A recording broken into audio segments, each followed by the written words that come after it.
वजीर कानून आजम नजीर तारड़ ने वाजे किया है कि सोच विचार के बाद सुप्रीम कोर्ट के जजेस की तादाद बढ़ाकर 34 तक की गई है। ये फैसला जुडिशल कमीशन करेगा कि कितने जजेस की जरूरत है, 28 हों, 20 हों या 16, और इसे आईनी बेंचेस पर कितने जजेस चाहिए और रजिस्ट्री बेंचेस पर कितने।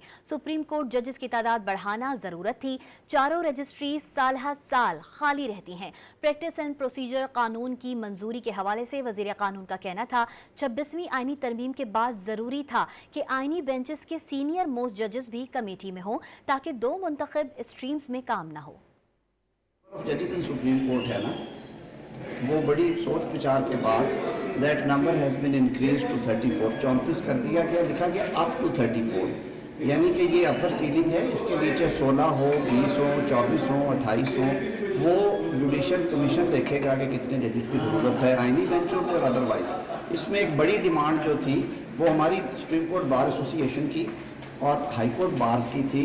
जो चारों रजिस्ट्रीज़ हैं वो साल हर साल खाली रहती है। तो ये नंबर्स ये है कि जुडिशल कमीशन अपनी पेंडेंसी को सामने रखते हुए ये डिसाइड करेगा कि उसे कॉन्स्टिट्यूशन बेंचेस पे कितने चाहिए, उसे रजिस्ट्रीज पे कितने चाहिए। 26 अमेंडमेंट के बाद ज़रूरी था कि जो कॉन्स्टिट्यूशनल बेंचेस जब बनेंगे तो उन बेंचेस के जो सीनियर मोस्ट जज होंगे वो भी कमेटी में हो ताकि दो मुख्तलिफ स्ट्रीम्स में काम ना हो।